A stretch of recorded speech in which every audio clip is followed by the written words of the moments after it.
Coming to you live from the JRE Tobacco Aladino Mobile Studios, it's the Cigar Pulpit. Hey everybody, and welcome to another sermon from the Cigar Pulpit. I'm the Bishop of the Burn, Nick, and I'm flying solo for a hot minute, so I want to explain what's going to happen tonight. The long and short of it is this has been an extraordinarily busy week for Gator and I. Coming down from Pulpit Fest and the annual Riverman event and kind of catching up on life a little bit. Obviously, I've done some traveling recently. September's been a very busy month, and so a lot of things piled onto my plate and on Gator's, and so we just honestly didn't have time to get together for an episode today. But it kind of worked out because we wanted to talk about the hurricane in hitting Florida, specifically the Tampa area, in this episode. And the long and short of it is the hurricane situation is still very fresh, and nobody has time to get on the phone and talk with us right now. And so rather than the two of us just kind of yammer on about, what we're reading in the news and everything like that, we opted to do a Pulpit Rewind. But what we're going to do is we're going to present to you the episode where Jeff and I sit down with Eric and Bobby Newman of JC Newman, and we talk about the tour that we took of the JC Newman facility, El Reloj, down there in Ybor City. We took this tour in late November, I believe, of 2020. It was right before they opened up and started doing public tours of the facility, and we had a wonderful time. You'll hear all about it in this episode, and hopefully this kind of prompts you guys to consider visiting Tampa and Ybor City yourselves when everything kind of gets back to normal, and you can go down and check out the JC Newman factory, and then also all of the other mom and pop cigar shops along 7th Avenue and everything else down there in Tampa. It's a wonderful city. Jeff and I have been down there twice. We'd like to get back there again this year. We're trying to figure out logistics if that's going to happen, but we will see.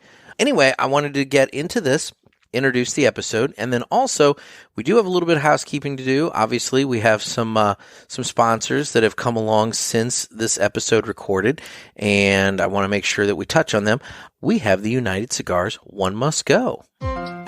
We all need to live united, but one must go. Brought to you by United Cigars, makers of La Giana Havana, Abuelo, Red Anchor, Firecracker, and of course, United Cigars. Distributors of Jose Dominguez, Garofalo, Montosa, and Terra Nova, and the highly acclaimed Atabey, Byron, and Bandolero. Buy United, Smoke United, Live United, United Cigars.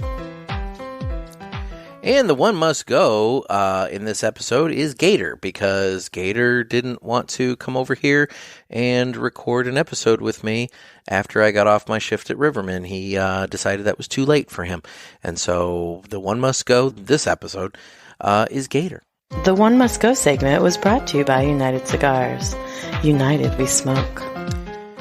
And coming to you from the JRE Tobacco Aladino Mobile Studios in beautiful Ybor City at the El Reloj factory, it's our episode with Eric and Bobby Newman of JC Newman. Hello, everybody, and welcome to another sermon from the Cigar Pulpit. I'm the Bishop of the Burn, Nick, and with me, as always, it's Gator. And with us, we have Nick Solopoulos from JC Newman. Now, Nick here was kind enough to give us the tour of El Reloj today, out here in beautiful Tampa, Florida. And how are you? What a heck of a tour it was, yeah. It's another beautiful day in Cigar City, 110-year-old factory, and I'm glad you guys enjoyed the tour. It's truly amazing and very special to be here. There's such rich culture here, and you guys were able to experience it, and we're the last functioning cigar factory in America. So you did such a fantastic job on the tour. I mean, it was a lot of history, a lot of passion of the project or the product and the method in which it all comes together. But it was fascinating. And what was really nice is as we're going through, you pointed out all the things that you found really interesting too, kind of showing that, this isn't just a job. You know, you're coming into this and you're really, really into this. Yeah, I mean, the Newmans truly care about their employees, and it's just an amazing place to work. Everybody's tour is a little bit different, and I think that's kind of where you get to like make your own fun with it. Like everybody, mostly the marketing department, but we all kind of give really good tours, but some people are focused more on the architecture, whereas some people are more focused on Tampa history, and then other people are more like cigar based, which is I'd like to meet somewhere in the middle where you get like the coolest parts about the building, you get mostly J.C. Newman history, but some Tampa history. Yeah. But I come from a cigar background, so that's, you know, where I excel in the tour. So Definitely. Yeah. Well, we are smoking a variety of We are. sticks from J.C. Newman Town today. So I am smoking this special brick house that I bought a box of. Why don't you tell me a little bit about that? Yeah, so the Brickhouse Ciento por Ciento is exclusive to TAA stores, the Tobacco Association of America. So you can only buy those here and at TAA stores. What's cool about that cigar is it uses a Corojo seed grown in Nicaragua, as opposed to the Ecuadorian Havana seed wrapper that is on the regular production Brickhouse. Ciento por Ciento translates to 100%, and you get a 100% Nicaraguan Brickhouse. Fantastic. It's a Puro. And then, Jeff, what are you smoking? Well, Nick, I'll let you tell everybody what I'm smoking. Yeah, so Jeff is smoking the Cuesta Rey Centro Fino Sun-Grown, which is a Sumatra seed grown in Ecuador, and it's actually a sun-grown Sumatra, but we harvest the leaves from the center of the tobacco plant where the best wrappers come from. So it's got a very consistent sweet and salty flavor to it. It's got some hints of coffee and wood underneath, but it's very like thick smoke, very rich, flavorful cigar, medium-bodied. The brick house that you're smoking, that's going to have a little bit of a bite to start off with, but if you do the nice cold draw on it, I think you get some like fig undertones to it as well. That Corojo kind of yields some dark fruit from there. Awesome. We'll be getting to that in just a second. So what you're about halfway on your cigar. We pulled you away from work for a minute, so and we'll have to let you get back to work, I'm sure. But what are you smoking there? So I'm smoking the Cuesta Rey 95. It used to be made at this factory. I think as of 1991, production of the Cuesta Rey 95 moved to the Fuente factory.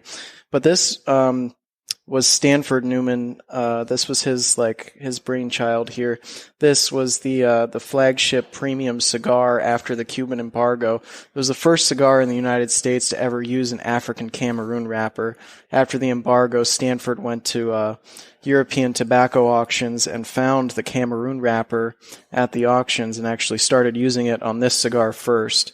So the Cuesta Rey 95 was the first Cameroon wrapper cigar in the U.S., and it saved the entire premium cigar industry for us, at least. That's why this cigar is pretty much the reason why we have Home of Cuesta Rey cigars on the top of our building. Nice. But it's the same way it was made back when it first came out, old school Lonsdale shape. The name actually comes from Chanel No. 5, Stanford. Huh. Yeah, Interesting. really big on that. Adding a little bouginess to the cigar, huh? Stanford, yeah, he was a very social, classy man for sure. Interesting. Back when Stanford ran the factory, everybody had to wear a 3-piece suit. And Really? here I am wearing like a Nike Polo Diamond Crown shirt. So That's okay. how the times have changed. We're both in, shorts and flip-flops, Yeah. Well, fantastic. Well, we're going to go ahead and cut and light our cigars and get going. We'll let you get back to work and everything, but we really appreciate you taking time out to tell us a little bit about the cigars. We've spent hours with Nick, We have. and it has just been delightful the whole time. We learned so much here, and we can't thank you enough. Seriously, It it's was been a pleasure, our pleasure. guys. Yeah, I'm happy to have you. We're happy to have you. Yeah, speak for the Newmans as well. And the tours, I think we will get to this later too, but the tours start up in earnest next week, if I'm not. I'm sorry. Yeah, by the time this episode drops, the tours will have technically started. Yes. So Yeah. folks can head on over to jcnewman.com and sign up and get going with those tours. And you'll be giving some of those tours? Yeah, some of the tours. Yeah, we actually have like a history major on staff that actually is a little bit better with dates and. And what is his name? Holden. Yeah. Holden. So We met Holden yeah, earlier, he's the yes. other gentleman that's been downstairs with yeah, you. yeah. Yeah. So Holden goes to USF. He's a grad student there. history major, really into like dates and world history and stuff like that. So yeah, but no matter which tour you like, yeah, if you're more of a cigar smoker, like I can give you more cigar knowledge on the tour, but he's better with like dates and factual knowledge and stuff like that. Awesome. Now, before we let you go, totally separate subject. You used to work at King Corona Cigars in Ybor City. That's correct. Yes. Tell us a little bit about working in Ybor City, because we went by King Corona last night and had a couple of sticks and dinner. And we'll probably have a whole nother episode I was gonna say, about Ybor City, because it's, we were just overwhelmed by it. Yeah, so definitely.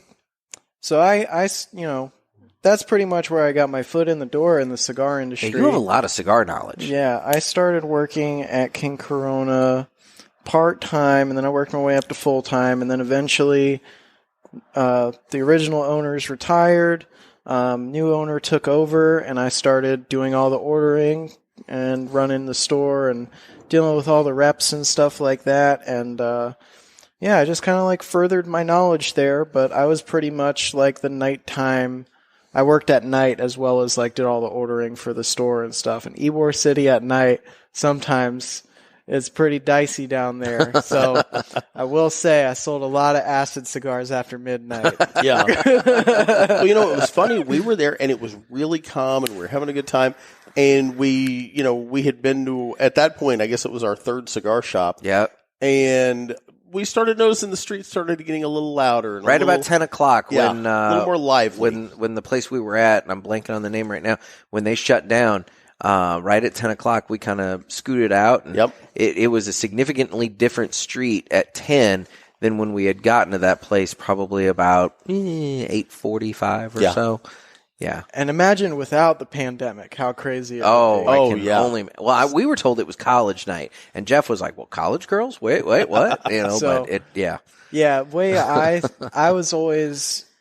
always said it was the younger crowd on Friday night. And then it was like the older swinger group on Saturday night. Like that's pretty much what there happened. you go. So, Okay. yeah. Good to So, yeah. Well, now you know, Jeff. Saturday nights when you Saturday nights. Yes, exactly. But yeah, working in Ybor is definitely special. I like to think that I got a lot of people educated on cigars and maybe generated a few new cigar smokers and gave them a really good first experience down there. That now they're buying cigars daily or occasionally or something like that. So I think that was, pretty good. That's fantastic. Well, and I'll tell you, you gave us a lot of knowledge just today in the couple 3 hours we were with you that we can't thank you enough for. Yes, seriously, man. This has been great. Awesome. I'm glad you guys enjoyed yourself. Such a pleasure. I hope you enjoy your time in Tampa. And yeah. Fantastic. That's awesome. Well, Nick, we'll let you get back to work. Yes, exactly. All right. Again, that was our new friend Nick with the J.C. Newman Company. Thanks, Nick. For sure. Well, Jeff, why don't we go ahead and get our cigars cut and lit? I've already got mine out of the cellophane. That's good. Didn't want to be obnoxious. Didn't want to be obnoxious in the factory. Yeah, exactly. I got you. Didn't want to piss them off that bad. Well, it's time that we go ahead and cut the cigar, and the official cutting is brought to you by Riverman Cigar Company of Crestwood, Missouri. Our man Dan over there at Riverman. Since we're sitting here in El Relo recording this episode up on the third floor, right outside where they roll the American, Dan has a wide variety of J.C. Newman cigars. He does. You can go by there. You can pick up all sorts of things. In fact, we had a box from the Yagua that Dan is now sold out of. But who isn't? Yeah, exactly. But he had a box that he had on display because Dan likes to collect the cigar boxes, and so he sent the box down with us, and we were able to get that autograph for him from Eric and Bobby Newman. And so that's awesome. Dan will be adding that to the collection when we get back. But seriously, guys, head on over to Riverman Cigar Company, get your J.C. Newman cigars, sit outside on that 1,500 square foot covered patio. That way you can social distance, but still get your social time in with your friends over there at Riverman. And don't forget that if you are not in the St. Louis area or swinging through the St. Louis area, Dan does mail orders. So all you got to do is just call him up. He will put in an order for you, and he will get that sent to you right away. So that's Riverman Cigar Company of Crestwood, Missouri. And you know what? I think it's time to go ahead cut the cigar. And cut the cigar. So all right. right. I have to borrow your cutter. Of course you will. And the sad thing is, I've got like 3 or 4 cutters on me, but they're all packed away now. They are packed away. It's true. So thank you. I did a V cut on You did this. a V? You know what? I'm going to go V as well. Are you? Because why not? I don't know. I mean, you have the option of going either way. Well, who doesn't? I mean, some may say that Jeff goes both ways. I don't know, but anyway. I like the V cut and the straight cut. All right. Well, what are you getting on your cigar? You have the Cuesta Rey. You're doing a cold draw there. I am getting it. Nick was right. I am getting like a fig. There's a sweetness, like almost like a tart raisiny sweetness or something to this brick house. And yeah, it's really good. It's almost like okay. And Nick is actually still here with us, so you can tell me if I'm way off. I'm almost getting like almost a cognac flavor off of this. Yeah, there's a lot of sugars in that cigar. It gets like sweet and salty at points. Yeah, that's really and this is the first time I've ever had this. That's really interesting. Now, one thing that we do is we also do the cold retrohale, which is a thing now. So, Nick, you want to do yours first? Do you want to mic back up while we're doing this real quick? Do you want in on this wackiness? All right. Nick was going to get back to work, but he wanted desperately. He was sucked in. He was sucked in and wanted to hear what we were going to say about the cigars. So now he's sucked back into the wackiness. So okay. So like I said, it's almost a cognac type flavor. But I get that sugar. I get that a lot, and I can taste that. It's really weird. It's almost like kettle corn. It's got that salty and that sweet flavor all at the same time. Okay. I'm not saying it tastes like kettle corn, but it's got that sweet and salty. Okay. Well, How about you? I mean, I get the kind of figgy, tart, raisiny kind of thing going on with mine. As I said, Your cold retro? Not getting anything on that. I still contend that that's kind of some crap. Still getting the cognac flavor. Cold retrohale. I am not familiar. Oh, it's a with thing, that. man. Who started this? Him. Thing? Okay, Him. Jeff started it. Okay. He has started it. He contends that basically you do the retrohale, but you do it before you light the cigar. And my thing is, how do you retrohale without any smoke? No, what you do is you breathe in just like you would a cold draw, but you blow it out through your nasal passages. Yeah. And not every cigar, it won't happen every time, but on some of them you get completely distinct different flavor notes from it. And I've got people that back me up on this. Nick knows, and it drives him nuts. I will try it next time I cut and light a cigar. So probably this evening, and I'll let you guys know on social media. Please. Sounds good. I'm like very. I try to have like a very good palate and really like get into tasting cigars, and I'm a big fan of retrohaling. I think retrohaling is like the only way to really experience a cigar. I've gotten better with it. Intensity to its fullest. I've gotten better with it, but He I'm would not going to lie. normally- I normally hack up a long one. And he'd pass out, and then I had to do the show by myself for 20 minutes. So I actually took the Tobacconist University class or whatever. Oh, did with you? IPCPR. Yeah. Or now it's PCA. And so I was a certified retail tobacconist as of 3 years ago.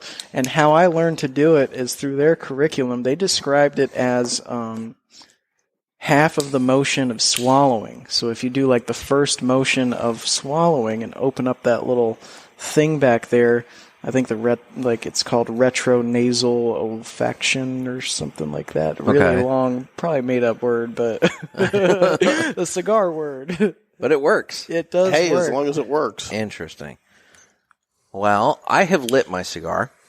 I am lighting mine as we speak. Okay. So That Corojo will get you. That there Corojo will is make you some cry. definite pepper Yeah. and spice to the brick house. This is I keep wanting to look this up. It's the Ciento por Ciento. Yes. Ciento All right. por Ciento. Ciento por 100%. Ciento.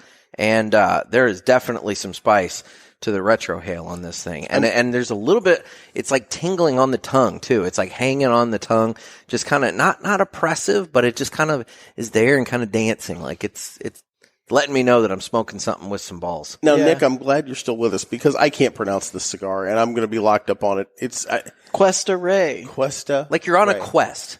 You're on a Like a quest. So Cuesta Rey. A Rey. Cuesta Rey was originally a Cuban brand started by Angel Cuesta and Peregrino Rey in 1884. And Stanford Newman bought the brand in 1958, shortly after J.C. passed away. Carl Cuesta, his daughters didn't want anything to do with the cigar industry. So he sold the brand to Stanford under the stipulation that it would always remain a premium cigar. The Centro Fino that you're smoking, Jeff, is actually our most popular Cuesta Rey right now. And I'm sure you can tell why. Oh, it's good. Yeah. And the sweet remains. I did a retro hail, and if you notice, I didn't cough. Just want to point that out. But there was a little bit of pepper, but almost more of a white pepper. Am I off on that, or does that sound about right? No, that sounds about right. Okay. It's not gonna. It's it is a dark cigar, but it's just. But it's deceiving just- because yeah. I'm still of that mindset, even after doing a year's worth of these shows, where I think when I see a dark cigar that it's going to be a strong, like almost harsh cigar. That's not the case. Yeah, I think a lot of that has to do with the Dominican tobacco in there. I don't know about everybody else, but when I think Dominican tobacco, I think of balance. And when I think of Nicaraguan tobacco, I think of complexity and mostly that spice that a lot of people are after, which is you guys got the best of both worlds. So out of the Newman portfolio, pretty much. Fantastic. That's awesome. Yeah, Cuesta Rey. Well, I've also bought myself a box of the Americans, and I'm looking forward to that. We've had that on the show before when Drew came on, back when they first came out. We had I think I mentioned this in the interview that we did with Eric and Bobby. Adam Stevens, Yep. he sent us a couple of the Robustos, and so we smoked them with Drew over the phone.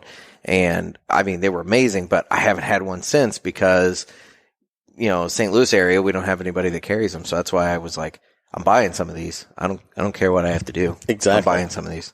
Yeah, So. I mean, rightfully so. Drew is very particular when he chooses the stores that actually get the American. I mean, we don't actually have enough. There's just literally not that much of that tobacco to supply the all of the cigar stores with Americans year round. But here at the factory store, we're going to have them year round just because. It's part of the experience here. The American was one of the first brands made in this building, dating back to 1910. So it's very special for us to have resurrected the American brand. And this time it's not being made with Cuban tobacco. It's being made with all-American tobacco. But yeah, it's a great cigar. Very cool. Well, you ready to dive into the interview? Yeah, why don't we dive into that? So we spent quite a bit of time, and we really, and we'll thank them profusely now and later.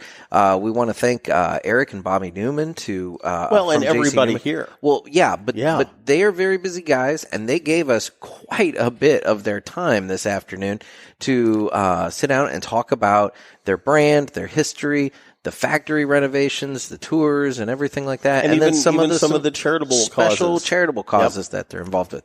So why don't we go ahead and jump into that interview? Well, we're joined today, and we really want to thank Eric and Bobby Newman of J.C. Newman. How are you guys? Wonderful. Welcome to Tampa. Welcome to El Reloj. The weather is great out here. Welcome to Cigar City. Yes. Tampa is the fine cigar capital of the world. At one time, Tampa had 150 cigar factories. But we're the only one left. We'll here celebrate our 125th anniversary. And with the grace of God, we're going to hopefully be in business for another 125 years.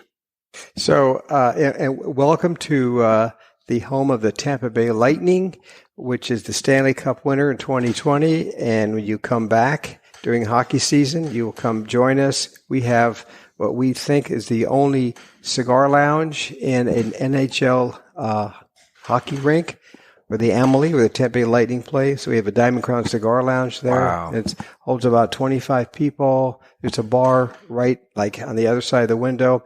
It's great because you can watch the game, the Tampa Bay Lightning game.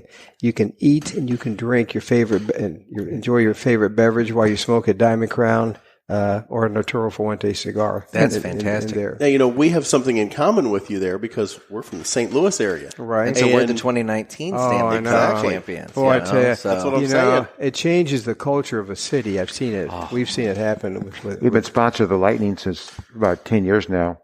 And part of our agreement is every time they win, After the game, we get a big sign comes down over the ice that gives that man a Diamond Crown Victory cigar. Yeah. And we've had a lot of, normally we have a lot of fans. This year we didn't have any fans. We had a lot of victories, though, which was great. So when we win, we get the publicity. Give this man a Diamond Crown cigar. We lose, we don't get squat. So part of our sponsorship with our Diamond Crown Lounge, and as fans come around to Tampa, hopefully you can check out our Diamond Crown Lounge. It's the only cigar lounge in the National Hockey League. National Hockey League is cigar friendly, thank goodness, to the NHL. And you actually see the ice directly. We were the Tampa Bay Rays first sponsor. We had the first cigar bar in Major League Baseball for 20 years. Wow. And then they, about 2 years ago, they decided to use that space for an alternate purpose.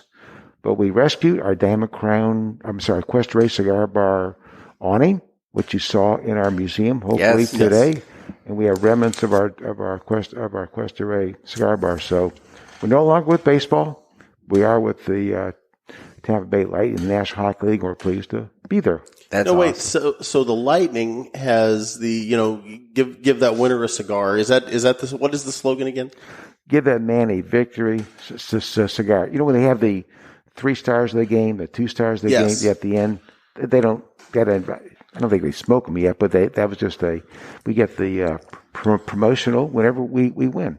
That's awesome. But only when we win, though. But in St. Louis, all we get is to sing Country Road. We've never quite understood. Take me home, Country Road. Yeah, that's West every game. Virginia. Oh, yeah, that's a great song, though. But John Denver. But it's not a victory cigar. Yeah, and it doesn't make any sense for St. Louis. But hey, whatever. We do it anyway. So, El Relo. First of all, I want to thank you guys and your staff and everybody for being so accommodating and having us in today. You guys have rolled out the red carpet, and it's been so nice. And Nick gave us the tour of the place, great. And I mean, it is safe to say that Jeff and I are overwhelmed and blown away, and it's hard to sit here. I'm going to admit, we're going to be all over the place a little bit because it's really hard for us to be processing questions. And I know we're going to leave something out because we have been able to tour and see so much in this historic factory that, like Nick said, I'm in overload right now. I'm glad to see somebody else ramble, just not me. Yeah. Ramble away. Eric and I can talk we could drive from here to Seattle and tell you stories and never repeat ourselves. And with the four of us, we'll get a driver, we'll get a party bus, your favorite beverage, cigars. I am all in. And we could make it from here to Seattle and back again and be just fine. Exactly. So let's talk about how you guys decided with this renovation that you wanted to make El Relo like the cigar capital attraction for the United States. How did that kind of come about and make that decision? And since it's Eric's son, Eric and I are third generation. There's Grandpa JC, first generation, and behind you is Dad, the second generation, and Eric and I are third. So I'll let Eric. It's a great story, and also I'll let Eric explain that. It wasn't even my story. It was my son Drew. This is our 125th year in business. Excuse me. And we wanted to give a gift to the city. This is the cigar city. Tampa, one time, I mentioned earlier, had 150 factories. We're the last operating cigar factory, not only in Ybor City, not only in Tampa, in the whole United States. Cigars are to Tampa. This is known as the cigar city. Cigars are to Tampa, what wine is to Napa Valley and Sonoma, what automobiles are to Detroit, what Mickey Mouse is to Orlando. This is what made Tampa great for so many years. The cigar industry first started to come here. Vincent Martinez Ybor bought the cigar industry from Key West to Tampa in 1885. And this is our own 125th year in business. Our grandfather was an immigrant, born in Hungary in 1875. Came with his 4 brothers and 2 sisters, settled in Cleveland because the big Hungarian district in Cleveland. Had to get a job. His brothers became tailors because that's what immigrants did. They made clothes. Our grandfather didn't want to make clothes, so his mother paid a cigar maker $3 a month to teach his son how to make cigars. Became a good cigar apprentice in 1890. Went business for himself in 1895. When he started, there were 42,000 licensed cigar manufacturers, 1895. You have to have a license to make cigars then and today in order to pay excise taxes. Of those 42,000 cigar manufacturers from 1895, we're the only one left. Wow. That's still owned and operated by the founding family. Anyway, Grandpa JC was in Cleveland from 1895 to 1953. And our father joined the business in 1934, went to World War II, came out of the war, and we had some issues in Cleveland. In the early 50s, there were 5 big cigar companies trying to run the little guys, like our grandfather, out of business. The big guys grew their own tobacco. Maybe cost them $3 a pound. But they offered the farmers $6 a pound for a little bit of what they would need, which they could average down themselves. But they did that intentionally to force people like our grandfather to pay this fictitiously high price of $6 a pound. Grandpa JC said, we can't stay in the cigar business like this. We can't compete. We have to get a niche of the cigar business where the big guys weren't in. And in the early 50s, all the big guys were in the mass market business. So our grandfather said we should get in the premium business. In the early 50s, there's only one section of the United States making premium cigars. That was Tampa, Florida. So at the age of 78, comes down to Tampa. Our father opens up the factory here. And even then, Tampa still had 10 big family-owned companies in 53, 54, making Cuban cigars. And a Cuban filler, Cuban binder, Cuban wrapper. Life was good until the Cuban embargo came in January 1962. That was the beginning of the end of Tampa cigar industry as we know it. One by one, the other factories merged with other companies, went offshore, or just closed off together. So for a number of years, just us and Tampa had the owners that sold to a Spanish tobacco monopoly in the 90s, and they had a factory in Puerto Rico. When the big tax came in 27, we used to pay nickel a cigar federal excise tax. Now we pay 40 cents a cigar. You pay 40 cents a cigar. The consumer does. To finance a health insurance program for children.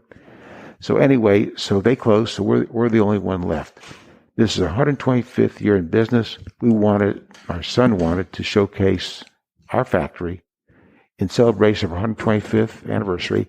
It'd be our gift to the city to put cigars back into the cigar city, to make ourselves more of a tourist destination, to showcase what we do, to give tours, to put in our museum, and we have a hand-operating factory up here.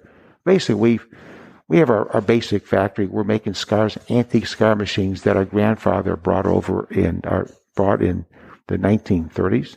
They're still making cigars. Can you imagine any machine still working today? Oh, no. We were talking to Nick on the tour, and he showed us the parts graveyard or whatever you call it, and everything. And how, like, if you have a part go out on one of the machines, you go down there, you check and see if you have another one that you can replace it with. Otherwise, then you have to contact a company to actually machine a new part for you, because obviously you can't go out and buy brand new parts for these machines at this point. It's tough making cigars here, because in the old days, if a machine part broke, our head mechanic would call the head mechanic of another factory. There's nobody left. So we either cannibalized those machines you saw downstairs, they've been cannibalized to about oblivion, or there's some machine shops that'll make parts. But it's hard. But I know we're digressing, but once you went in our factory, it's like walking back in time. Yeah. We're making cigars the same way our grandfather made in the 1930s. I was telling a reporter last year from the Tampa Bay Times how we're using these machines in the 1930s. She said, "Oh, you mean replica machines?" These aren't replica machines. These are the same machines my grandfather made 90 years ago. That as you went, so anyway, Drew wanted to make a show place, a destination. We have a factory in Nicaragua. We make our brick house, Pearl Del Mar Quorum. It's a destination, and a lot of our competitors down there also make cigars. There's more cigars made in Esteli, Nicaragua than any place in the world. And for handmade cigars. But then they give tours. The other factories give tours. They bring consumers down. They bring retailers down. But it's hard. You have to fly to Miami, fly to Managua, 2.5 hours from Managua by car or bus to Esteli. Here you come down and see our factory. And our goal is to make this the premier cigar destination in the country, or maybe the world. You don't need a passport to come down here. We're showing you our cigars made by antique cigar machines. We eventually want to give cigar rolling classes, cigar seminars. I guess Nick took you, or Holden took you upstairs to our hand making room. Yes, with the American, yes. Yeah, well, anyway, Drew came up with the idea first to bring this to be a tourist attraction, which was a costly thing. And then he said, Dad, I want to bring hand cigar making back to our factory in Tampa. So that's a lousy idea. Labor is 10 times what it is in Nicaragua. So it's too expensive. It doesn't make sense. Not only that, I want to make an American cigar. All American cigar. The first cigar ever made in this factory was called the American back in 1910. And I want to make an American cigar. This is when I went all American everything. American filler, American binder, American wrapper. Anyway, I said, that's a lousier idea because we got wrapper made by Jeff Borshowitz, grown by Jeff Borshowitz, Florida sun-grown wrapper. And then we have Connecticut broadleaf binder. We couldn't get anybody to make filler. There's no long filler grown in this country for cigars. So we got the Mennonites in Nicaragua, Pennsylvania to grow it for us. Then he wanted American boxes, American bands, American labels, American molds. American ink. Oh, I said, this is a lousy idea. I said, I'll tell you what, you could wait till your mother and I die, get your inheritance, or you can get it now because this is it's such a lousy idea. It's probably working. Did you get the booklet on that? The booklet. I'm about to buy 2 boxes before we leave, so I'm going to get the booklet. Yeah. Okay. Anyway, I'm rambling, but no problem. But we want to make a destination. Our idea of making a destination. Drew said, I want to get 1,000 people a week. We got little cruise ships here, and then we had tourists here. But now there's no cruise ships, there's no tourists, but we're still want to become the premier cigar destination in the country. We encourage all your listeners, come down to Tampa and come pay us a visit. Well, and if I remember from talking to your son about this, when we had him on the show talking about when the American premiered, we had a listener, Adam Stevens, who was kind enough to send us 2 Robustos that he had tracked down at a store in Pennsylvania. Wow. And because we're from St. Louis and we don't have anybody out in our area that has them. And so he was kind enough to send them to us. And then Drew was kind enough to come on the show as we smoked them and everything. And we talked about it a little bit. And if I remember from that interview, I think the hinges were one of the things that really held that project up a little bit. Am I correct about that? That's correct, because our box maker used German hinges. Well, they all use German. Now we can't have German hinges. So we now have some made in New York, which was an issue. They had one machine. They lent us the machine for like a year and sent to our box maker in Miami. That's another story. But they wanted their machine back. And so I said, the box maker said, I got my machine that he owned, the box maker, I only use German hinges, German engineering, German type, different style. I said, Drew, let's just use a German hinge. Nobody's going to know the difference. I said, Dad, we can't do that. So we had to go buy another machine, put the box maker in Miami. And even the boxes. I mean, Drew wanted to have a box of the American made in America. So we pay $20 a box just for the box, American labor from Miami. We get the same box in Nicaragua for $5. Drew, let's do it. No, Dad, we got to be true to our word. Drew's got this vision. He's very. Anyway, it's working, but it's kind of a funny story to the next generation. When Bobby and I came into business, we gave advice to our father. He listened to it sometimes he didn't. Our father gave advice to his father. Our grandfather never listened. And now Drew is giving us advice. Drew would come up and say, Dad, why are we doing such and such like this? Why are we doing it this way? Why are we doing that? I said, son, because we always have. I said, Dad, that's no answer. So it's true. I've handed the baton to Drew. I just haven't let go of it yet. So it's still a family business, but it's great. Bobby's kids are a little bit younger. They're one's in college still. Paxton Dawson is getting more involved in the business too. This is our 4th generation of business. Which is very unusual. There's a reason why business don't go from 1 generation to a 2nd generation to a 3rd generation. Now we're 4th. And I started when I was 24. Bobby, how old were you when you started? 24 also. Eric and I are both 39, by the way. Oh, okay. Yeah, guess which one? In case you were wondering. Guess which one of us? Hey, I turned 39 on the 29th. Really? Yeah, like legit. I've got underwear older than you than that. Yeah, But we anyway. won't go there. Bobby's in sales. and Probably he still- TMI. He thinks Oh, whatever. We talk about his lack of It underwear. fits right in on our show, so yeah, you're fine. Combat. There you going downhill now. But really, if a couple of years ago, one of our competitors sold out to another company who will be unnamed, and the owner of the company said, "What are you doing about succession planning? Like, are we up for sale?" And I never even thought about it. I thought, well, we can't take it with us. Can't put it in our grave. And if Drew wasn't interested in the business, if Bobby's kids weren't interested in business, we'd sell it because there's no. We can do with it. You're going to cash in your chips one of these days, and there's. Fortunately, we've been successful. We've been partners with the Fuente family since 1986, and they've been successful. We got together before the cigar boom. And I wanted to talk about that as well, just because I think that's very unique, that your partnership with the Fuentes and everything. But Absolutely. Yeah. Before you, I want to. we can get on that. Yeah. No, go ahead, Bobby. Oh no, a couple things. First of all, before I forget, do you have the Cigar Family book, Dad's book? If you not, I'll get you. We do not know. We'll get each of you a copy of it. Oh, thank you. It's something- Autobiography. My father had the Forbes Publishing. Forbes magazine published it, and we have some copies. Oh, that's fantastic. Thank you. There's backstories and everything you do and we do. So Eric, our grandfather, J.C. Newman, he wrote a book and he had it published when he was like 81 years old called Smoke Dreams. And you can get it, if you go on our website, jcnewman.com, Drew put it on the book so you can see it. And also, the other one, the Cigar Family book, is also on the website, but it's nothing like having your own copy. But so Dad wanted to write a book. Quick story. I took him to the beach about 6 years before the book was completed. I taped him for about 8 hours, asked him every question I could think of. Someone typed it. It didn't turn out very well. Then Eric took the project over, and this during the cigar boom, everyone in industry and in Hollywood thought we were heroes.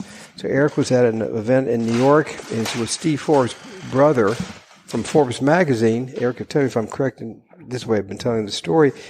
So you were at I don't know if it was a night to remember or whatever for Marvin Shanken, but you're talking to Mr. Forbes about the idea to ask him if he knew anyone who would publish a low volume 10,000 copy book.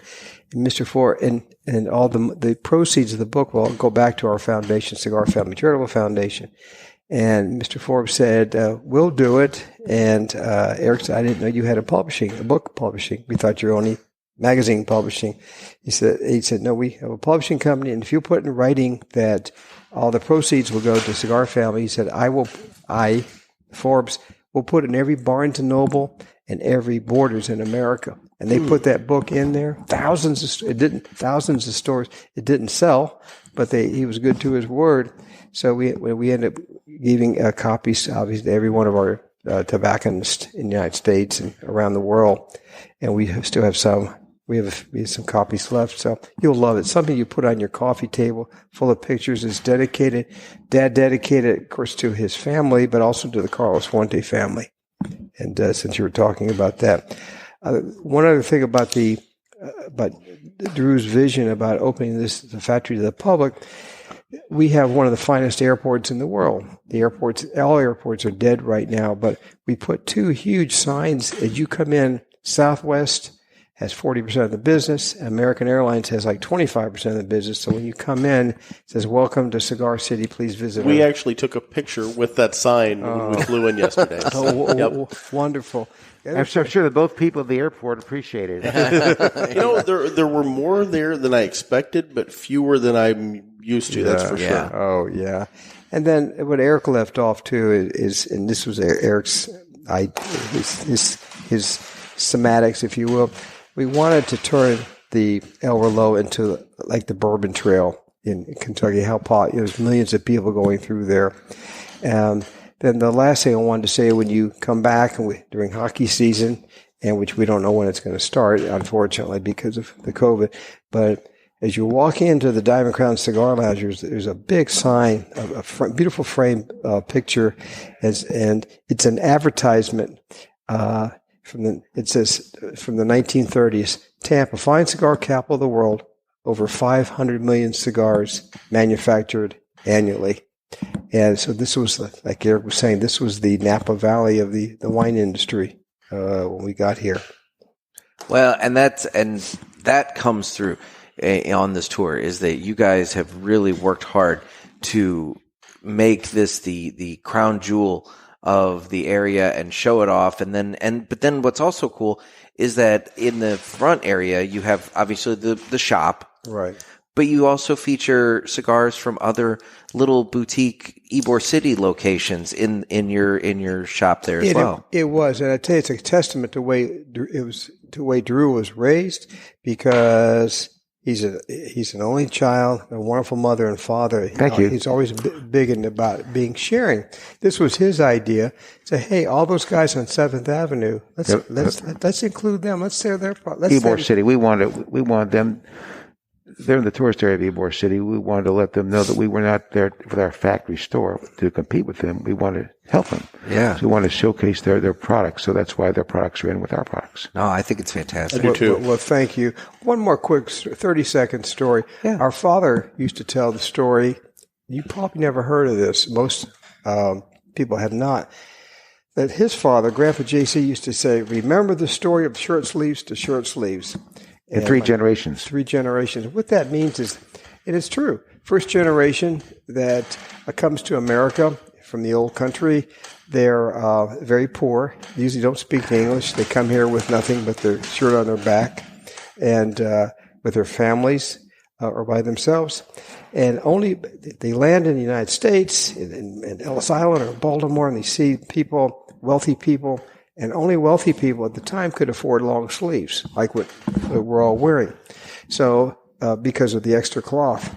So, the first generation starts, works very hard, becomes successful, and he starts in short sleeves. He can now afford long sleeves.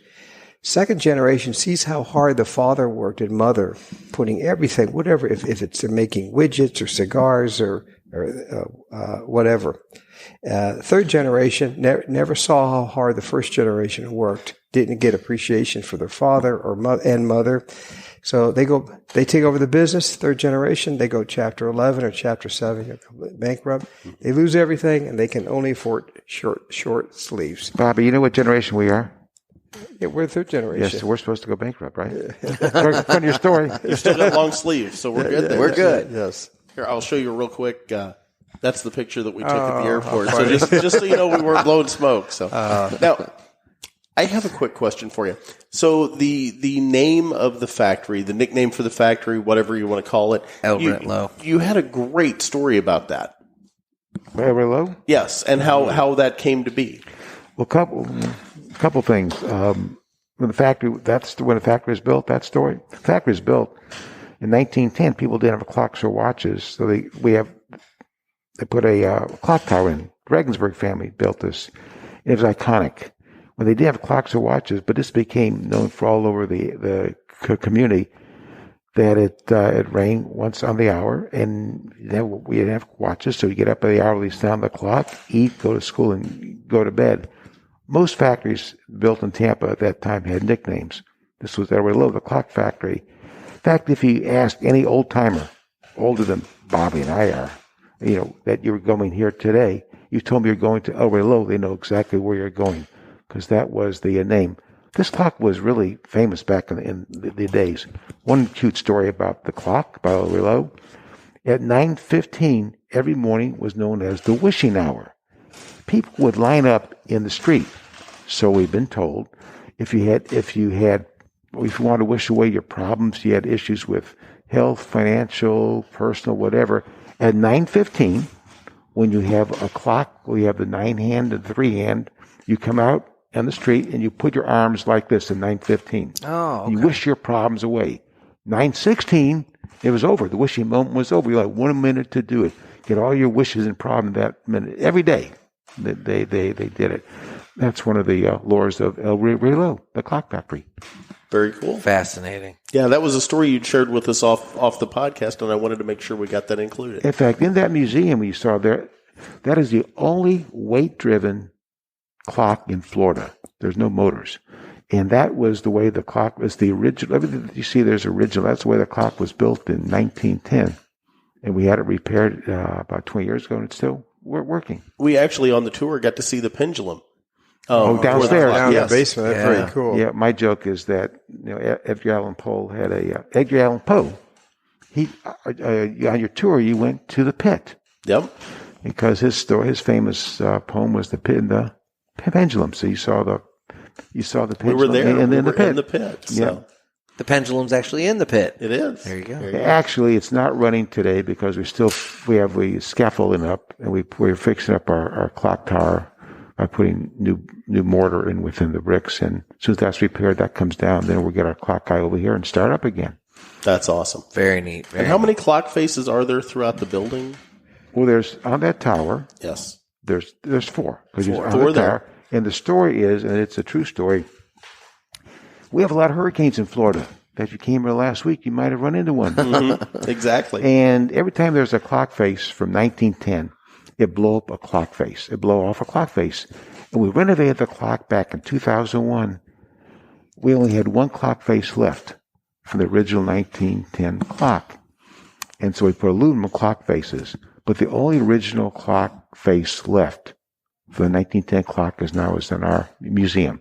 That's the original clock face you see behind the clock. That's the only one that survived. Behind the mechanism. Yes. Behind all these storms for all these years. Very neat. Very neat. So let's talk a little bit about what cigars are actually produced here and kind of what takes place at this factory. Like what actual work is, I mean, it's obviously not, it's a very nice showpiece, but it's not just a showpiece. It's as you said, a very active and working factory. So what actually is taking place? I'll let Bobby tell this story because, this is we're a cigar factory. We make cigars, we ship cigars.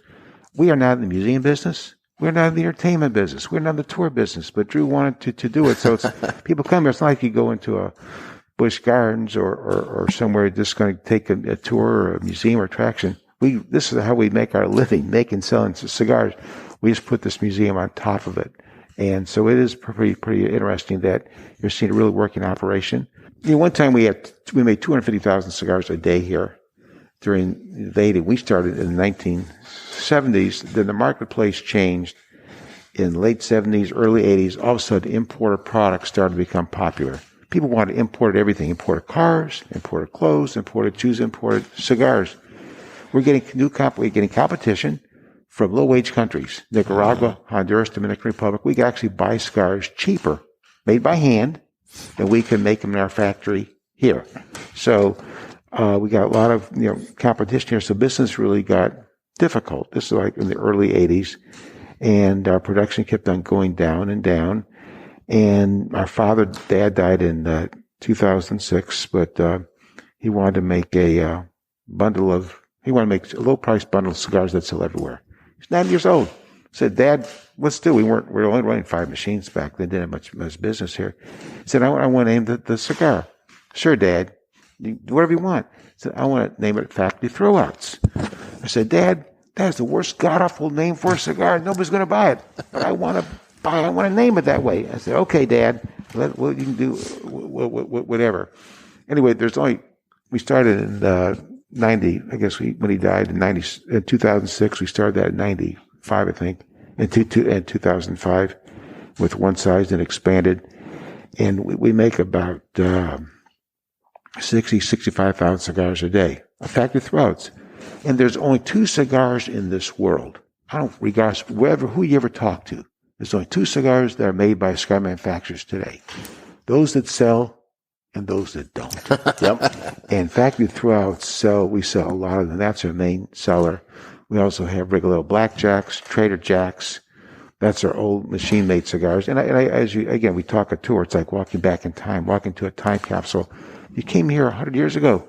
Some of these machines, you see the same machines 90 years ago. Well, and I want to just real briefly interject for a moment. When you're talking about machine-made cigars, you're talking about machines, but there are people sitting at those machines, operating them, and still working with these cigars. We're not talking like the kind of machines that are cranking out like 1 million cigarettes a day or something like that, right? Hand-operated machines. I want to make sure that we're clarifying these are. They're almost machine-assisted cigars. Yeah, the way I saw it. It takes 4 months to teach a cigar maker how to make cigars. They lay in the tobacco wrapper on by hand, and we're more like a handmade cigar than a traditional machine-made cigar. We push a button, they come out so fast you can't. And that's see what them. I wanted to clarify. Yeah, These are the way cigars were made 90 years ago, 80 years ago. Then again, what else we make? We talk about the American by hand. But I'm going to turn it over to my brother here. These are hand-operated machines. The women have the operator has a foot pedal, and they can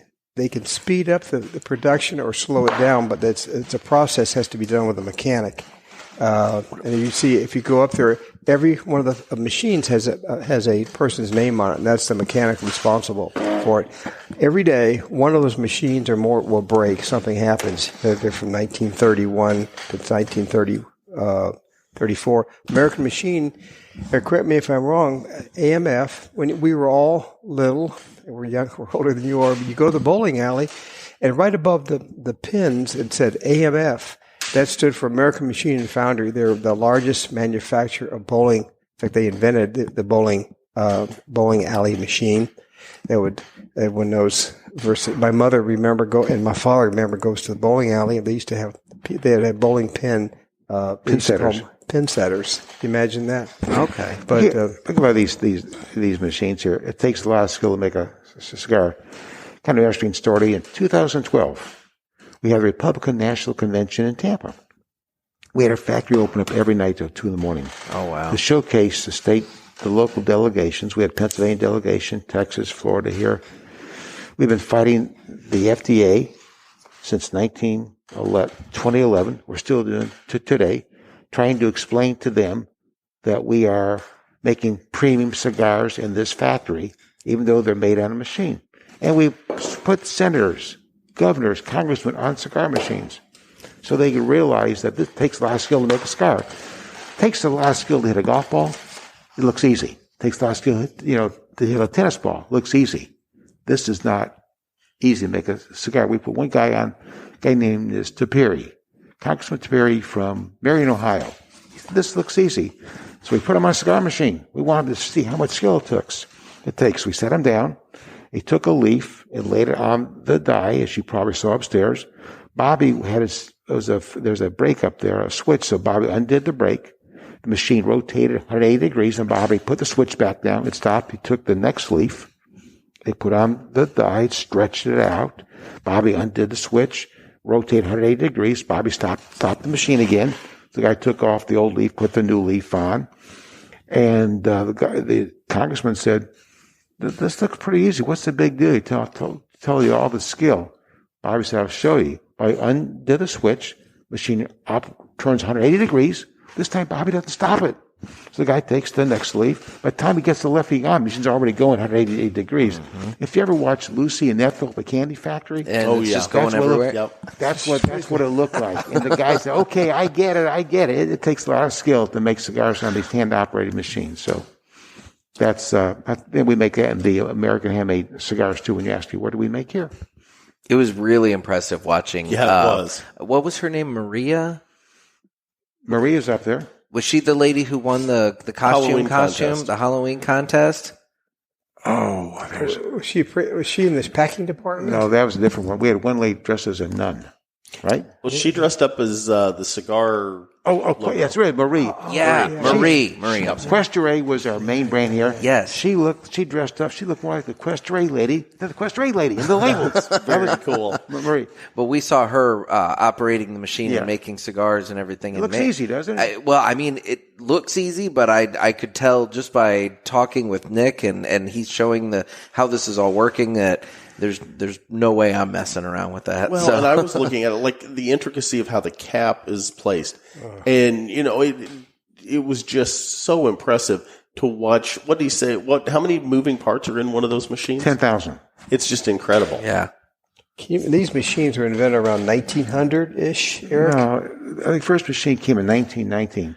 Our grandfather bought the first machine from Sweden. They came over here, and my grandfather didn't want to buy them, but he said, I'll buy them if you send over a mechanic, because I don't know how to operate them.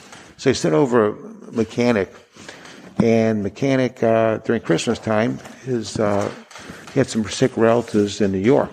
And we're in Cleveland, and the mechanic told my grandfather, I need to go back to New York to see my relatives. My grandfather said, fine, it's Christmas time, whatever. The mechanic left. He never came back. My grandfather sent the machines back this week because he couldn't operate without a mechanic, and about 10 years later, he brought them back. So the machines we got came about 1929, 1930, and they're put in as a labor-saving device. You eliminate an operator. Everybody's concerned about cost. Yeah. During the Great Depression, our grandfather, at the time when General Motors plant was closed for 2 years in Cleveland, 1932, our grandfather ran 2 shifts. Everybody else laid off. Ran 2 shifts making 2 cent cigars. 2 cents. Wow. Didn't make any money, but keep them employed. So anything you could do to save money is to reduce your cost and help keep it in business. We got those machines, and here we are. Wow. 90 years later with the same machines. Pretty amazing. And that's something that you mentioned that, I'll be honest, I was not aware of. But the family and the cigar line had actually started out in Cleveland. Yeah. Right. And that was back in, 1895, and you were there till 1953? We landed there in 1888 when my grandfather was 13. He had to get a job in 1890, became a big cigar apprentice in 1890. He was a really good cigar apprentice, 15 years old. But there's a big recession in Cleveland, 1893, 94, laid off all the cigar manufacturers. So he was sitting around home one day, and his mother wore the pants of the family. Would go back in the mid 1890s. There was no refrigeration, so women would go to the grocery store every day. She tells the grocer, "I buy all my groceries from you every day. How about buying cigars for my son?" So our great grandmother comes back with an order for 500 cigars. Grandpa J.C., 20 years old then, borrows $50 from who else but his mother, buys 2 bales of tobacco, finds some old boards, and he makes a hand cigar making table and converts the family barn into a one-man cigar factory. The grandfather's a great talker, better than Bobby and I are. Hard to believe, I know. With a heavy accent. He gets the order for 2,500 cigars from the local saloon. Then he gets the order for 10,000 cigars from Cleveland's largest wholesale grocer. He got so many orders, can't make them all himself. I was going to say, is he a one-man operation at this point? point? He's got 5 rollers. Okay. Life was great. Starts in May of 1895. The family barn. There's a picture of it in our museum. Life is great until winter comes. The barn's not heated. So he moves his whole operation, 5 rollers themselves and tobacco processor, into the family basement. Everybody has basements up there. After a couple of weeks, his mother discovered that her fruits and vegetables start to taste like tobacco. She kicks him out of the house. So he has to set up a storefront in downtown Cleveland. And there's all these pictures are in the museum. By 1905, he had the biggest factory in Cleveland. And he went from one factory to another factory to another factory. He loved factories. One day, 1916, the president of the Chamber of Commerce in Marion, Ohio, it's about 75 miles from Cleveland, comes to see him. Says, "We need jobs in Marion," 1916. "We'll build you a factory, Mr. Newman. You just come open up a factory, hire the local people." Our grandfather did open a factory in Marion. And the fellow that came to see him, head of the Chamber of Commerce, was a guy named Warren Harding. Later became Ohio Senator. Later became President of the United States. In fact, our grandfather used to visit President Harding when he was president. Not because Grandpa J.C. and President Harding were that good of friends. President Harding just loved to get free cigars. It hasn't changed much. I don't know if we trust me, we get that all day long. So. Anyway, then so that's our political connection. Our grandfather was always politically involved in something that he passed on to our father, and sometimes that we are. Bobby and I have been quite politically active in the industry, fighting the FDA, and since for the last 10 years, which we still are, so we don't get regulated out of business. Well, and I know Drew has been very instrumental in working with his legal background, fighting a lot of this FDA stuff. Yep. We have been, led by Drew, we've been at the very tip of the spear of this battle. And the reason why, Nick, what's your last name? Miller. Okay. Will you sign this and this while we're talking? Yeah, about Drew. When he got out of law school, he became a regulator in Washington, D.C. Washington, D.C., the city, is run by 13 commissioners, and he was the legislative director for one of the 13 commissioners. So he helped make laws and regulate laws. People used to come up to see Drew about what issues. Then Drew got religion. He came to the other side of the table. Now he sees how the other half lives. So I said, what's it like to come to our side? Because everybody was used to suck up to him when he was the regulator. Now we have to do that to these folks. But it's Drew has a great vision. He has great appreciation. A while back, a few years ago, I got so irritated after a meeting with FDA. I said, Drew, how could they say what they're going to say? Where are they coming from? He said, Dad, when you meet with these people, you can't look at the world through your eyes. You have to look at it through their lens. See where they're coming from. I want to shake Drew. You can't do that. Dad, you got to look through these things the way they look at the world. Because Drew was a regulator. He knew how they think. And of course, it's different generations too. I don't have as much patience and tolerance as he does. But he does, and it's going to help us in our battle. And Bob, you're going to say something about our fight? Yeah, and the reason we ended up on the front lines, the very tip of the spear, is because we had the only, in the industry, you think of all the big boys and everyone, the top 10, that we were the only ones that had a factory in Tampa, that had a factory in the United States. And we knew, so we were able to leverage the fact that we're making cigars in the United States during this Trump administration, make America great again, save American jobs. You remember Trump he'd been on the job 5 minutes. He went to Indiana and he convinced that factory from not to close. His Carrier air conditioning. Right. He saved 800 jobs in Indiana, but it cost the state of Indiana $8 million in tax credits. We invited Trump to come to our factory. He could save our factory, save 125, 130 jobs here, when it cost the state of Florida a nickel. He looked like a hero. We are still battling regulations. We think FDA is going to give some relief to handmade cigars, but they're made offshore. But only to premium cigars. We want them to define the cigars we make here in our factory, you saw, as premium cigars.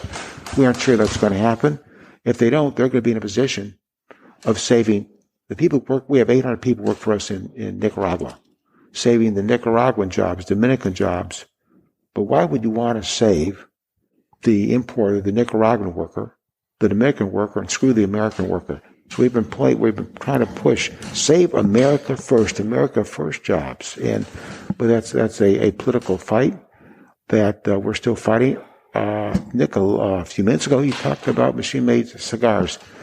One of our challenges we have is defining how our machine-made cigars are totally different than what one might think a machine-made cigarette or Definitely. a little cigar is. So we get wrapped in this. We spend a lot of energy and time trying to demonstrate and prove that the cigars we make in hand-operated antique cigar machines from the 1930s are more like a handmade cigar than what one might think is the typical machine-made cigar.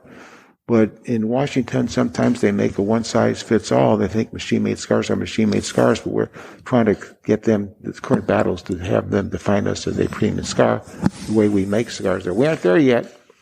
They're trying to shut us up. But we ain't going to quit fighting. Well, we saw a poster up in that area that detailed the amounts that you guys can produce in, I believe, an hour? Correct. Versus an hour with a high-speed... We put that up for the FDA purposes. We want to show them we're more like handmade cigars. But this is 125th year in business. About 100 of those years have been challenge years. We've been through, our grandfather, the pandemic, been through 2 world wars, the Great Depression, trying to run our business by the big guys, Cuban embargo, excise taxes, smoking bans, regulations, you name it. We keep on getting knocked down. We get up, we wipe ourselves off, we get knocked down again. But this is our 125th year in business, and we're dealing with now the adversity. And there's some signs and notices and video footage of all the challenges we've had to overcome. It's ongoing. It's not going to stop. Well, we've been politically connected. We try our representatives. They've been helpful. But if it's easy, everybody be doing it. It's not easy. Well, that's one thing I wanted to touch on. And I've said it before, both on the podcast, and I know I've also posted it to my Instagram, is that I've really felt bad for you guys as a company in that I know you had a lot, after talking with you and Bobby and Drew at TPE. I know you guys had a lot of plans for the 125th anniversary year, and obviously with COVID, Right. that just shot to hell. And so, I guess it's one of those things where, if we can get ourselves back to some sort of sense of normalcy, hoping, knocking on wood for 2021, is it maybe going to be one of those, we'll take the 125th celebration and maybe just do 125 plus one and just kind of go that way with it? Or? The answer is absolutely yes. We had we were going to send out the save the dates back in March of this year. And then it said, well, this new COVID thing, we ought to wait. And we said, well, we'll do it in October. And now we're looking at maybe May next year. I'll tell you that we do trade shows, our company in the United States, and we do them overseas. The Dortmund show, the big Intertobac, and we do the shows in Singapore. Everything has been canceled. We've always have sales meetings either in Tampa, in Dominican Republic at the Fuente factory, or at Pensa at our factory. Everything's going to be done online. On Zoom. We're always doing, it's a new world order. Times will change, but everyone has been, our country has been, the world has been so badly hurt by this, and hopefully these two new vaccines will prove successful. I do want to say something before we leave, though, going back to the fight we've had for 9 years, and they say what won't kill you will make you stronger, but because we have the only American cigar factory the only cigar factory in the United States, we've had dozens and dozens of major federal fundraisers and state as well. But Mitch McConnell was here. We had every one of the entire industry was here. We had 28 different brand owners, from Altadis to General to Drew Estate to Rocky. It's obviously our Carlito, our business partner. And Marco Rubio has been here several times doing public. Both sides of the aisle. We have Democrats, we have Republicans. We had Tim Kaine was here, Joe Manchin on the Democrat side, Rubio is here, and Mitch McConnell on the Republican side. Bill Nelson, Republican National Convention was here. Anybody that's going to help us is our friend. But the point is that, and our father told us this in a roundabout way, but if you don't have a voice in Washington, you're in the broadcast industry, we're in the cigar business. If you're in a service in the United States, if you own it or you work for it, whether it's you import clothing or watches or have a lawn mowing company, if you don't have a voice in Washington, you'll get run over. And that's what we learned. And Eric Son could write a whole book on this thing. And I took my son when he was in high school. I personally been over 150 congressional offices and about a third of the Senate. Go up there over and over and over again to ask them to be co-sponsors on our bill to exempt premium cigars from FDA regulation.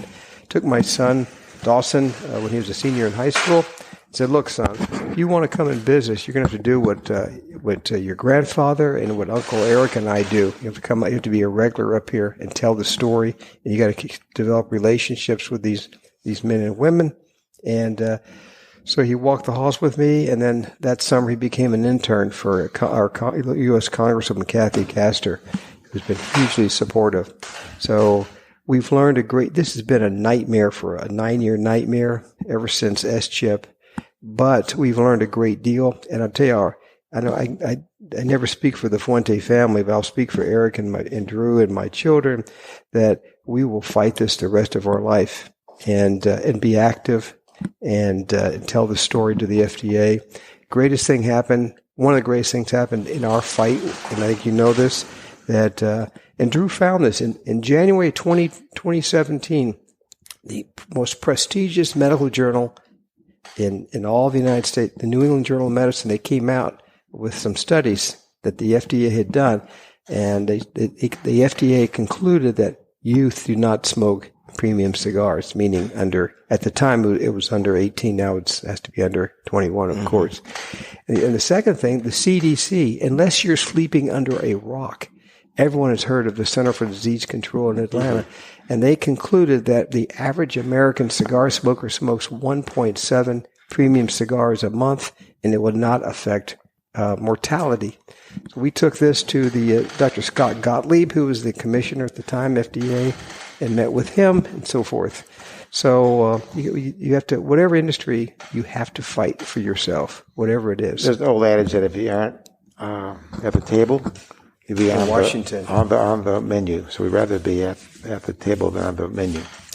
We've been both, but it's hey, Dad, you have to be politically active all your life. Definitely. I want to jump in real quick, but let me ask you this. For anyone that's interested in coming down and taking the tour, right, how do they go about getting with you and doing that? Go to jcnewman.com. All the information is on our website.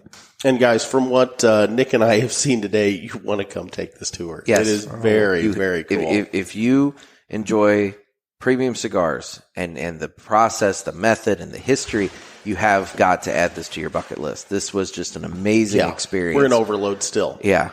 And even if you don't enjoy premium cigars, if you just want to see what Americana was like 100 years ago, come back and visit us. Because I promise, we're making a product on the same machines that was made 100 years ago. There's no product whatsoever that's made the same way today as the way it was made 100 years ago. And then we take it even a step further, go up on our third floor, watching our hand cigar makers.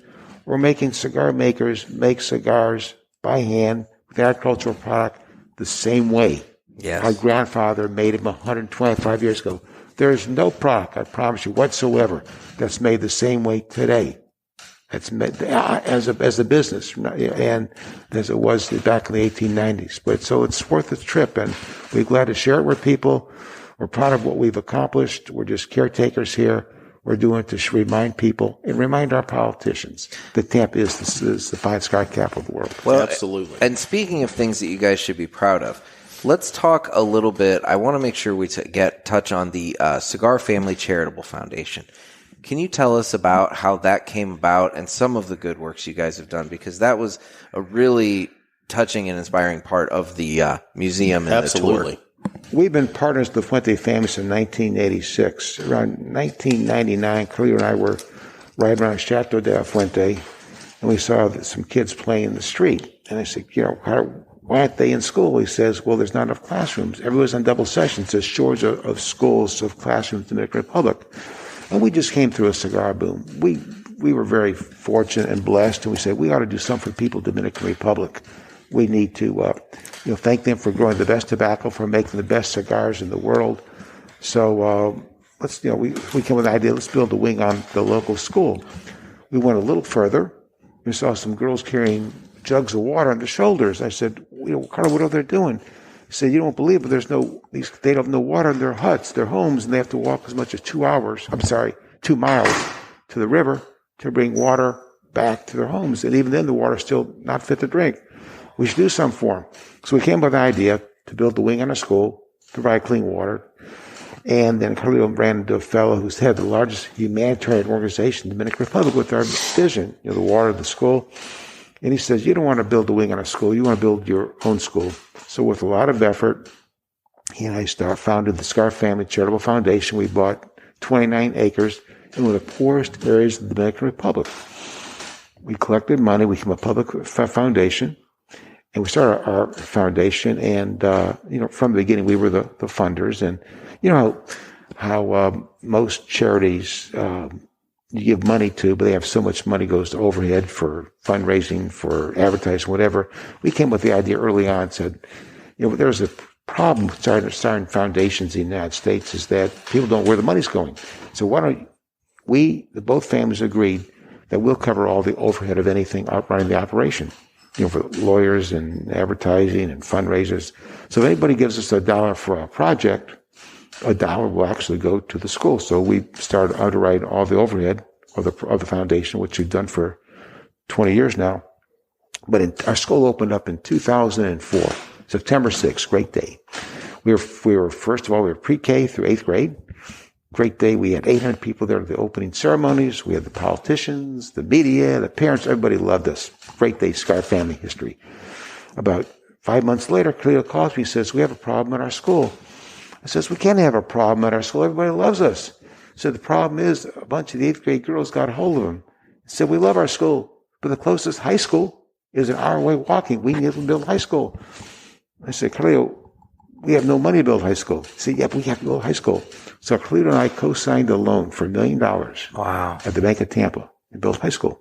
Fortunately, we were able to raise the money, pay off that note. And then our high school opened up in 2005. The medical clinic opened up in 2006. We have the best, most modern health clinic in the whole area there. And today we have over 500 kids going to kindergarten through high school. 80% of them go on to college. What's really special about these kids, something special about the school, you go down there, and these are the poor of the poor. We have running water in our school. They all have outhouses at home. But they don't know they're poor. You go there and you see smiles all around. They're learning English, science, math, music, drama, sports, and they're just happy, happy kids. Plus the fact that a lot of them, they go to college. They come back as teachers. They come back as doctors, nurses, helping out the school, going full circle. So we're really, really proud of what we've accomplished down there. And if people can go to cigarfamily.org or cigarfamilycharitable-foundation.org or cf-cf.org, cf-cf.org, and learn more about our Cigar Family Charitable Foundation. Every dollar that's contributed goes straight to the project. It's funny, when Carlito and I came with the idea, we cover the overhead. It was great. It was little overhead. Now it costs us almost $1 million a year to run that complex. We got more overhead, but we still cover the overhead. Well, I know you guys annually do like a pack, like a Toast Across America. Yes. We were just talking about this morning. We have Carlito makes special cigars.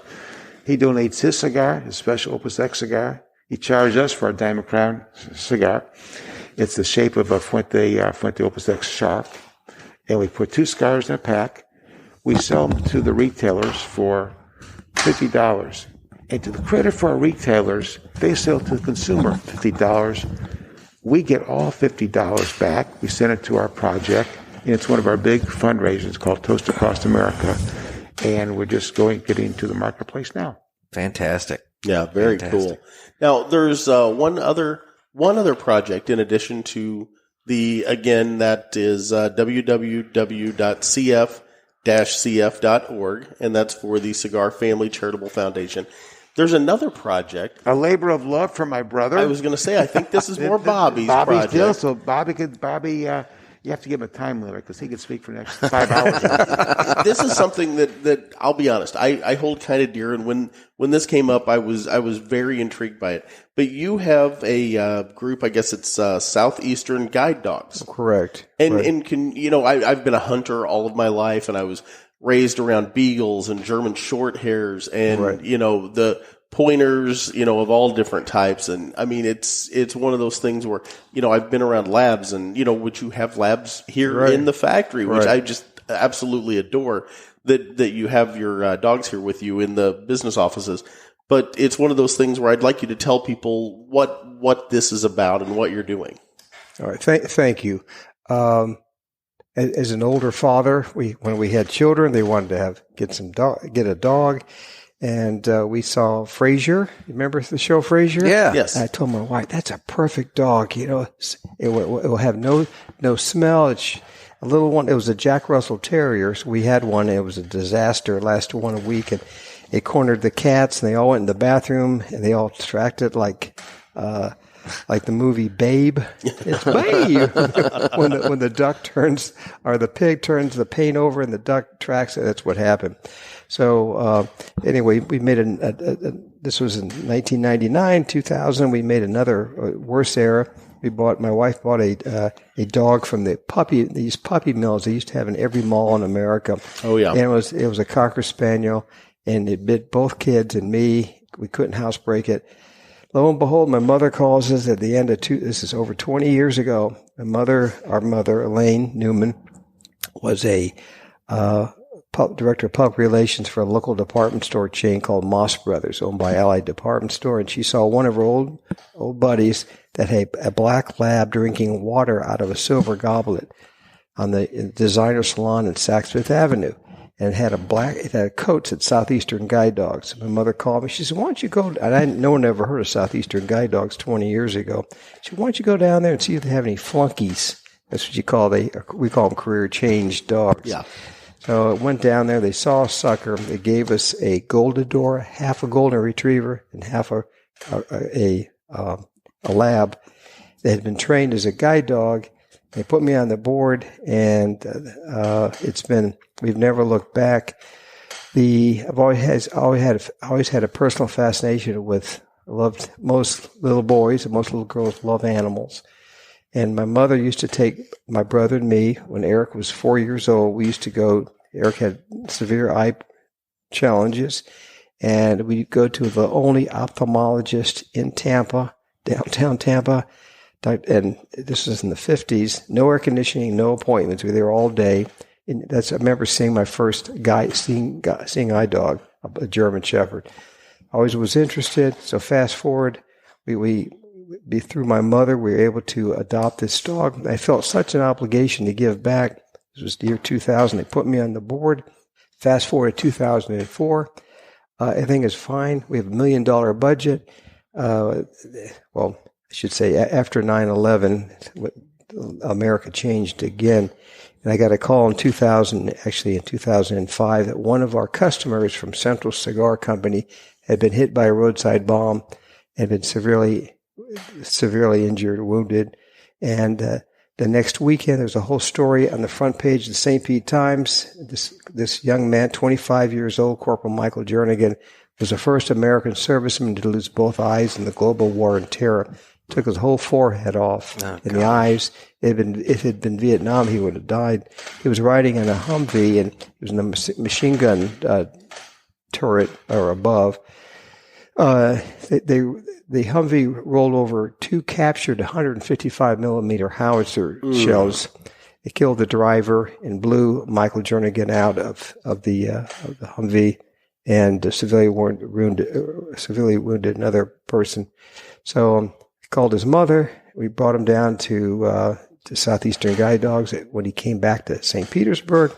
Southeastern Guide Dogs is in Palmetto, Florida, which is like right outside of Sarasota, Bradenton. And got him a guide dog. And he had something America had never heard of, or very few Americans. We had neighbors a neighbor, Eric and I, growing up in the 50s, and the man was always shaking like this. My father, I used to ask Daddy, what's wrong with him? He said, he's shell-shocked. What is that? He was in World War II, he was a Marine, and we now call it post-traumatic stress disorder. So, Corporal Michael Jernigan, all you just see is black. We got him a beautiful guide dog. He still had, obviously, any of us had just lost your vision as a 25-year-old virile Marine. And man, there have been a lot of issues there. Had post-traumatic stress. He came back a year later, and then he and I started a program called Paws for Patriots. And it's morphed. It supplies guide dogs, post-traumatic stress dogs to the entire United States military for free. And we cover all 50 states. There's 22 veterans a day are killing themselves in this great country that's awful. We've given out over 250 of these dogs to veterans. There's no charge. And we cover all 50 states. We've never lost a veteran to this terrible suicide, malady. And that's what's happened. You like to quote my good friend Carlos, our good friend Carlos Fuente, build it and they will come. Like we built the Cigar Family, and we get people before COVID. People were dying to go down there to see it, and they will see it again afterwards. The factory in Dominican Republic and Cigar Family complex. But Eric and I were at a Rotary meeting back in 2007, and the Commander of Special Operations, so your listeners will know, MacDill Air Force Base is 10 minutes from here. It's on the South Peninsula of Tampa. It's the headquarters of the United States Special Operations, which they govern everything. The SEALs and Green Beret, MARSOC, which is Marine Special Operations, AFSOC, and you're not supposed to say this, Delta Force, SEAL Team 6, everything is coming out of 10 minutes from here. Mm-hmm. Also, in Tampa is the headquarters of CENTCOM, Central Command, where the global war on terror has been fought. So Eric and I were at a Rotary meeting, and one of our speakers in 2007 was the commander, 4-star commander of Special Operations, Doug Brown. And he heard about his story. He said, "You need to see Secretary Rumsfeld and tell him your story." I said, "Oh, that'd be great. I'd love to. How do I meet him?" He said, "I'll take you up in my Gulfstream 5. So we took some dogs with us, met Secretary Rumsfeld, and he was relieved of command by by President Bush after that. And he said, this is public information, transparent, everything we tell you. Secretary Rumsfeld sent me a check for $40,000 for Southeastern Guide Dogs, as that was the time. At the time, it took 2 years and $40,000 to train these animals. Today, it's 2 years and $70,000. But we've had a wonderful run with this. We had the Medal of Honor convention in Tampa back in October, and the Southeastern Guide Dogs was awarded a special gift from Medal of Honor Foundation, and the American Airlines gave us 1 million miles so we bring our veterans in for free, so they can fly in. That's really cool. And it's like I said, it's been a wonderful operation, wonderful ride. Shira Martin, our CFO, she has a breeder dog, a drop-dead gorgeous golden retriever, and so we had $1 million budget in 2000. Today, it's just under $15 million. And we have about a 6-month waiting list. So my message to you all and to your listeners, Jeff and Nick, is that if you know someone that needs a guide dog, a service dog for post-traumatic stress, an emotional support dog, a Gold Star family, which is the families that have lost a member of a mother or father in combat or training, and we have Gold Star family. We have dogs for these families. Let us know. Have them contact you, contact me, or contact the school. GuideDogs.org, and we'll take care of them. There's no charge. That's awesome. Fantastic. And again, that's Southeastern Guide Dogs, and the website for that is GuideDogs.org. Right, GuideDogs.org. Yeah. So thank you for letting us tell these stories too. Bobby gets passionate. My goodness, he's a nothing wrong with that. We have several Gold Star families in my county. We're both journalists by trade. Right? We actually own newspapers. Like, that's our actual real job is newspaper owners. I have several Gold Star families in my small county in Southern Illinois. So. Well, as you run across, as you travel around the country, if you find someone that needs our service, please let me know. Will do. Absolutely. Thank you for letting us tell our story today. Guys, seriously, Bobby, Eric, this has been just an amazing conversation, amazing day. We've had a wonderful time here at El Rey Lo. Thank you so much for bringing us in and for all your hospitality. It has just been our pleasure to come and visit you guys. Well, thank you, Nick. I'm glad that I was able to talk Nick into coming down. There you go. What a guy. Kind of not even remotely how that happened, but okay. We apologize for our weather. It's only 72 degrees outside, 60% humidity. Nick said this all day yesterday. Your low temperature here was our high temperature back home. So it's pleasant, and we love it. Yeah, absolutely. We're trying to figure out a way to move down here. A week earlier, you had gone through a hurricane here, so timing is everything. Yes. Yeah. Well, seriously, thank you both so much for your time. Thanks for telling our story. It's been absolutely wonderful. Come back and see us. We will. And everybody else, you need to come out here and visit El Rey Lo and the Newmans as well. Absolutely. And we're going to hold you gentlemen to that road trip we're going to take. So absolutely. That sounds good. Thank you. Thank you. Thanks, Jeff and Nick. Well, we really want to thank Eric and Bobby for all their time. I mean, they were just incredibly gracious with their time, giving us so much. I mean, we had planned on maybe about half an hour. Then it turned into just a awesome conversation about all things J.C. Newman, and we really want to thank them for their time. Well, and we just scratched the surface. Oh, yeah. I mean, guys, you go on this tour. There's so much history. There's so many different little avenues that we could go down in conversation that we just didn't even get to. We just didn't have time to get to it all. Well, and you had people like Nick who gave us the tour, and Adria who's worked with us down here, and all the other folks. Everyone here is so passionate about cigars and J.C. Newman and Ybor City in Tampa. I mean, it just oozes out of them when they're talking to you. It's been fantastic. It really has. And guys, there's this awesome little shop on the lobby area where you can buy Americans. And trust me, I did. Oh, yeah. I mean, I actually had to reach out to my bank to find out what my spend limit on my debit card was to make sure that I was covered because I didn't want to get declined. Because I banged my head on that last night and Nick had to cover me at one place. I did. And thankfully you got that fixed today. I did get that fixed. That's good. So, well, I didn't bother to tell my bank I was traveling. Yeah, and then the first purchase you do is a $6 purchase at a 7-Eleven, followed up by a near $90 purchase at a cigar shop. So guess what happened? They thought that you were, I got flagged. So anyway, but it's all good now. Yep. Yeah, so anyway, we have had so much fun. The damn chicken's been running around the place, and I'm actually surprised they've put up with that, but they have. Yeah. Well, I mean, the dogs have been chasing him. That's true. So it's okay. Yeah, BF has just been out of control ever since he got out of jail. Yeah, he just, I would have thought jail would have like tamped him down a little bit, but not all that much. Yeah, not all that much. So anyway. So Nick, we'd be remiss if we don't mention that we've got a whole new box from My Monthly Cigars coming up for December that we're going to be reviewing. Yes, we are. Nick, I think it's time that we tell people, what is My Monthly Cigars? My Monthly Cigars is a premium cigar subscription service where you can get cigars sent to your door every month. They come in a variety of size boxes. You and I get the Robusto box, which is 4 cigars for $30. We do.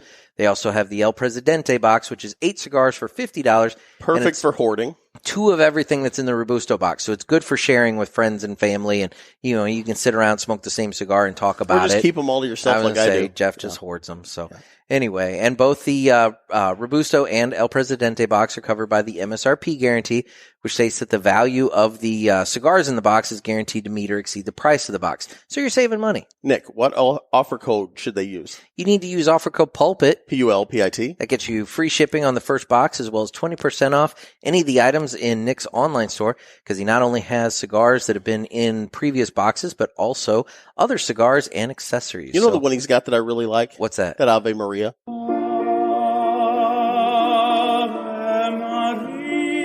Do you hear that? No. I don't know what you're talking about. Are they piping that in? They wouldn't pipe that in here. What in the world? I don't know what you're talking about. It's quiet as a grave up here. Oh, my God. So, anyway. So, yeah, mymonthlycigars.com. mymonthlycigars.com.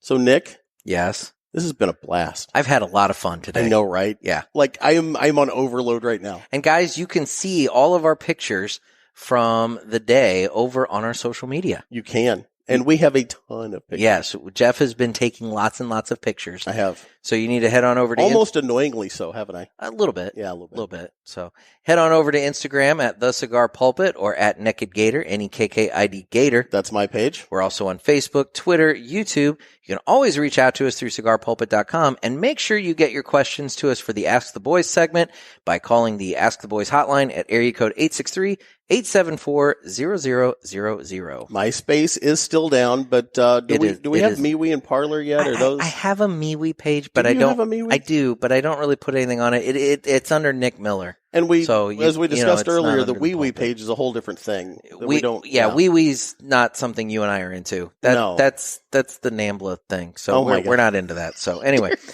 all right. Well, Nick, I normally hate traveling with you, but this has been fun so far. Oh, we'll get into the other reasons why I've had issues traveling with you. Listen to the upcoming show. This is part 1 of our trip to Tampa here. So we'll be doing a second part that'll actually be dropping tomorrow. So if you're listening to this on Friday the 27th, bonus episode. We will have a bonus episode on Saturday the 28th talking about all the rest of our trip to Tampa here. So make sure you listen to that, and you can find out about all the annoying things that Jeff has been doing to me and causing me to rage. So. Oh yeah, it's all me. It's all me. Well, admittedly, maybe there's been 1 or 2 things that I've done. Yeah, like waking me up at 3 in the morning, screaming your head off. Well, now, that wasn't a night terror this time. It was acid reflux really bad this time. I almost called the emergency room. It was bad. Like I almost called you an ambulance. It was bad. Well, you asked me if I had COVID, and the problem was my throat was burning so bad I couldn't tell you. I know. I'm like, oh my God. Anyway, a sudden onset of COVID. There you go. So no, we have had a great time down here, folks. If you're going to be in the Tampa area, even if you're not, plan to come here. Yeah, because you need to come see this factory. Seriously, if you guys are looking for a vacation spot, a vacation destination, and you're into cigars, I can't think of a better place to go than Tampa and the JC Newman tour. Because honestly, it was either Eric or Bobby. I'm thinking it was Eric pointed this out that, you can go down to Nicaragua, you can go to Honduras, you can go to the Dominican, and you can see all the farms and all the rollers and the factories and everything down there. But, with that, you need passports, you need, shots, and you're going into, foreign countries, and there's all the elements to all that, it helps to know Spanish and whatever else. Whereas here, you're literally going to Florida. And this is the cigar company in the States. Exactly. This is the factory in the States. Exactly. So you got to come here and take this tour, guys. You don't know what you're missing. Exactly. We can talk about it just all we want to, and we can't even begin to explain to you why you need to be here. So make sure you plan your trip to Tampa and visit the JC Newman factory. Absolutely. Final thoughts on our cigars? I have really enjoyed that Brick House. It is the Brick House Ciento por Ciento. And, I believe that's correct. And you have the, you going to try it? I'm going to butcher it. I can't pronounce things. Cuesta Rey? The Cuesta Rey. Yeah. Yeah. And I don't know, I don't know what specific one because I'm not smoking it. This is really good. Yeah. I've never had this cigar before. These have been really, I've really enjoyed this Brick House. This is a legacy cigar. This is a legacy brand for them. Yes. Yeah. It's really cool. So, well, very cool. I can't say enough good stuff. Awesome. Well, guys, this has been another sermon from the Cigar Pulpit. I'm Nick. I'm Gator. Everybody needs to stay safe and stay smoky.